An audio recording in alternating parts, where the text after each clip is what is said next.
Anak pejabat kembali berulah. Pria 31 tahun yang merupakan anak anggota dari DPR RI nekat menganiaya kekasihnya sendiri adalah Gregorius Ronald Tanur. Anak anggota DPR RI ini dengan sadis menganiaya korban hingga akhirnya meregang nyawa. Polisi pun kini telah menetapkannya sebagai tersangka. Ia pun harus meringkuk dalam jeruji dingin di penjara. Kenapa pelaku begitu tega melakukan penganiayaan terhadap kekasihnya? Apa yang membuatnya gelap mata sehingga menyebabkan nyawa korban akhirnya tewas tak tertolong? Saudara, pertemuan tersangka dengan korban ini sebenarnya berawal pada Mei 2023 lalu. Gregorius dan Andini mulai menjalani hubungan asmara di Surabaya, Jawa Timur. Sekitar 5 bulan memadu kasih, kedekatan keduanya pun sempat diunggah di akun media sosial TikTok perempuan yang berusia 29 tahun ini. Seakan tak pernah terjadi masalah, mereka berdua kerap menghabiskan waktu bersama. Senyum dan tawa keduanya menutupi fakta apa yang kini terjadi. Kemudian, pada 4 Oktober 2023, suasana malam yang seharusnya membahagiakan bagi korban berubah menjadi petaka. Dini dan sang kekasih yang awalnya mendapat undangan karaoke bersama temannya berakhir dengan cekcok. Pertengkaran keduanya ini semakin menjadi saat berada di basement parkiran mobil salah satu mal di Surabaya, Jawa Timur. Diduga karena terpengaruh minuman keras, Dini dianiaya menggunakan botol minuman keras dan ditabrak mobil hingga terseret sejauh 5 meter. Peristiwa ini tentu menjadi ironi bagi Dini. Pasalnya saat terlihat tak berdaya, kekasih yang ia sayangi malah tak mengakuinya. Hal ini terbukti dari video yang beredar, di mana sejumlah saksi yang melihat korban terkapar dan bertanya kepada Gregorius malah dijawab dengan menyangkal bahwa dirinya mengenali korban. Hah? Orangnya datang tahu? Gak tahu. Tapi sampai Aku mau keluar, tiba-tiba di jalan, gak bisa keluar. sudah di sini. Iya. Bukan. Ini apa? Setelah didesak oleh sejumlah saksi, tersangka pun akhirnya membawa korban pulang ke apartemen. Rekaman CCTV menjadi saksi saat tersangka tiba di lobi apartemen. Bahkan raut muka tersangka di sini terlihat tersenyum seakan tak bersalah. Dibantu dengan sejumlah saksi lainnya, korban kemudian dinaikkan ke kursi roda untuk dibawa masuk ke apartemen tersangka. Namun, suasana berubah menjadi mencekam. Korban yang tampak lemas semakin tak sadarkan diri. Tersangka pun panik hingga menangis dan meminta bantuan. Untuk memastikan bagaimana kondisi korban, tersangka akhirnya membawanya ke Rumah Sakit National Hospital di Surabaya. Di sini, tersangka semakin panik dan menangis histeris usai korban dinyatakan meninggal dunia. Dini meninggal dengan luka memar di sejumlah tubuhnya. Menurut dokter, Dini bahkan sudah meninggal sebelum sampai di rumah sakit. Saudara, atas peristiwa ini tersangka sempat berusaha menutupi penyebab kematian korban dengan memberikan keterangan bohong kepada polisi. Bahkan tersangka juga sempat meminta rekaman CCTV di TKP sebanyak 2 kali pada waktu malam kejadian. Namun saat itu pengelola yang berhadapan langsung dengan tersangka tak memberikan rekaman karena CCTV lift ini merupakan wewenang pihak mal. Kembali lagi ke black hole, menanyakan tentang CCTV kita. Jadi pelaku menyatakan bahwa ingin melihat CCTV di lift. Waktu itu alasannya adalah pengen lihat CCTV karena ceweknya ini jengkel karena merasa ditampar oleh para pelaku. Kemudian pelaku kembali lagi sendirian dan menanyakan hal yang sama. Tentunya kita juga menjawab hal yang sama, bahwa CCTV ini bukan di atas wewenang kita, tetapi wewenang manajemen mal. Penyelidikan hingga olah tempat kejadian perkara yang dilakukan polisi akhirnya mengungkap fakta apa apa yang sebenarnya terjadi terhadap korban. Barulah diketahui pada Selasa malam 3 Oktober 2023 sekitar pukul 9 malam atau 9:32 waktu Indonesia Barat, Dini bersama tersangka mendapat undangan karaoke di Black Hole KTV oleh temannya. Acara ini berlangsung sampai tengah malam hingga akhirnya keduanya memutuskan untuk pulang. Namun, baru saja keluar ruangan karaoke, cekcok antara keduanya terjadi. Penganiayaan kemudian dialami oleh korban tepatnya pada tanggal 4 Oktober 2023 atau pada Rabu dini hari sekitar pukul 00:10 waktu Indonesia Barat. Polisi akhirnya menangkap pelaku dan menetapkannya sebagai tersangka. Dan untuk mempertanggungjawabkan perbuatannya, tersangka telah ditahan dengan ancaman pasal penganiayaan yang mengakibatkan korban tewas dengan hukuman 12 tahun penjara. Terjadi perkara penganiayaan yang mengakibatkan meninggal dunia dan atau karena kelalaiannya mengakibatkan orang mati. Sebagaimana dimaksud dalam pasal 351 ayat 3 dan atau pasal 359 KUHP.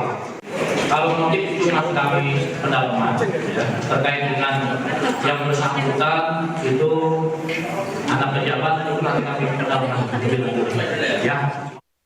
Pada pemeriksaan luar kami temukan luka memar pada kepala sisi belakang, kemudian pada leher kanan kiri, pada anggota gerak atas, pada dada bagian kanan dan tengah, kemudian pada perut kiri bawah kami temukan resapan darah pada otot leher atau lapisan kulit bagian leher kanan dan kiri, kemudian patah tulang disertai resapan darah pada tulang iga kedua sampai 5, kemudian ada luka memar pada organ paru dan luka pada organ hati. Saudara, jenazah Dini Sera Afrianti, korban penganiayaan pacarnya di Surabaya, Jawa Timur, tiba di rumah duka yang ada di Kampung Gunung Guruh Girang, Desa Babakan, Kecamatan Cisaat, Kabupaten Sukabumi, Jawa Barat. 2 hari pasca penganiayaan, jenazah perempuan 29 tahun ini langsung dimakamkan di tempat pemakaman umum Babakan Cisaat pada hari Jumat pagi. Dini telah berpulang dan meninggalkan seorang anak. Keluarga korban akan terus mengawal kasus ini dan berharap bisa mendapatkan keadilan dengan hukuman setimpal yang akan diterimakan oleh tersangka. Apa yang telah dilakukan oleh tersangka nyatanya mencoreng nama baik ayahnya sebagai anggota DPR. Partai Kebangkitan Bangsa atau PKB akhirnya menonaktifkan Edward Tanur dari Komisi 4 DPR RI. Edward Tanur dinonaktifkan di Komisi 4 DPR oleh fraksi PKB pada Senin ini 8 Oktober 2023. Pemberian sanksi ini dilakukan agar Edward Tanur bisa fokus menyelesaikan perkara anaknya yang menganiaya seorang perempuan hingga tewas mengenaskan di sebuah tempat hiburan malam di Surabaya. Untuk menonaktifkan saudara Edward Tanur dari seluruh tugasnya di semua komisi. Jadi dia kita tarik dari komisi biar dia non-komisi untuk menyelesaikan persoalan yang menimpa anaknya ini, karena kami sangat prihatin terjadi hal semacam itu dan kami berharap hati kami itu ada di korban. Jadi akan melakukan rapat internal dan sambil menunggu hasil dari investigasi dari Polrestabes Surabaya. Sedangkan Polrestabes Surabaya sendiri sedang mengumpulkan alat-alat bukti dan rekaman CCTV, dan kita juga menunggu perkembangan apakah ada pelanggaran kode etik yang dilakukan oleh orang tua yang diduga pelaku dari penganiayaan tersebut sampai menghilangkan nyawa seorang. Saudara, polisi telah menetapkan Gregorius Ronald Tanur sebagai tersangka atas kasus penganiayaan seorang perempuan hingga tewas di Surabaya.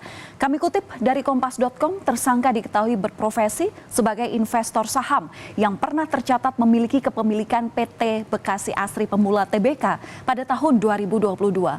Tersangka ini juga pernah beberapa kali tercatat sebagai mahasiswa namun tidak sampai lulus. Sementara itu di akun Facebook tersangka terdapat informasi berupa riwayat pekerjaannya yang begitu mentereng. Di antaranya, dia ini pernah bekerja di perusahaan asuransi sebagai closing agent pada tahun 2015. Selanjutnya di tahun 2016 hingga 2020, ia pernah bekerja sebagai sastek operator di Southern Beach dan informasi pekerjaan terbarunya itu pada tahun 2018 bekerja di Voyage Ayers Rock Resort. Saat ini, Satreskrim Polrestabes Surabaya terus melakukan penyidikan guna mengungkap motif penganiayaan yang dilakukan oleh anak anggota DPR RI. Polisi juga akan melakukan pemeriksaan kejiwaan tersangka yang terlihat sadis ketika menganiaya korban hingga merekamnya saat tak berdaya. Selain itu, tes narkoba juga akan dilakukan untuk mengetahui tersangka dalam pengaruh minuman keras saja atau narkoba juga. Posisi pacarnya atau korban ini sudah jatuh tertidur, kemudian ada satpam di sekelilingnya. Pelaku berusaha untuk merekam peristiwa itu. Ya, itu adalah dari handphone milik pelaku itu sendiri. Alasannya untuk apa itu direkam? Alasannya hanya untuk merekam saja. Sudah ada pendalaman dan soal psikologis ini, barangkali psikopat ini kalau melihat sampai merekam. Saat ini kami belum melakukan pemeriksaan terhadap ahli, baik itu psikolog, psikiater, kami belum. Sementara itu sempat berupaya untuk melaporkan Kapolsek Lakar Santri dan Kanit Serse ke Propam Polda Jawa Timur, kuasa hukum korban kini terlihat melunak. Meski sempat memprotes atas pasal yang disangkakan tersangka bukan pembunuhan seperti laporannya, namun penganiayaan. Nah, kini kuasa hukum korban akan melihat perkembangan penyidikan. Tim kuasa hukum korban baru akan melakukan langkah hukum lebih lanjut jika ada penghilangan pasal yang dilaporkan. Menghormati proses hukum yang berjalan. Atas adanya informasi bahwa tersangka ini tidak dijerat pasal pembunuhan, bahwa dalam laporan polisi tertulis yang sudah kami buat, di sana jelas dituliskan bahwasannya laporan kami yaitu 351 ayat 1 dan atau pasal 338 yang di sana adalah ancaman pembunuhan. Jika nanti ditemukan ternyata adanya penghilangan salah satu unsur pasal, tentunya kami tidak akan diam saja. Kami pasti akan melakukan langkah-langkah hukum lebih lanjut demi melindungi hak-hak hukum dari klien kami. Kasus penganiayaan hingga mengakibatkan korban meninggal dunia oleh anak DPR RI sampai saat ini memang telah membuat geram. Penyidikan lanjutan masih diteruskan polisi untuk mengetahui motif di balik penganiayaan yang diduga kerap dialami oleh korban. Keluarga korban berharap proses hukum yang berjalan dapat transparan tanpa adanya intervensi. Saudara, program Berita Utama masih akan hadir usai jeda dengan informasi salah satunya mengenai lomba karapan sapi memperebutkan Piala Presiden di Bangkalan, Jawa Timur ricuh usai salah satu peserta merasa dicurangi.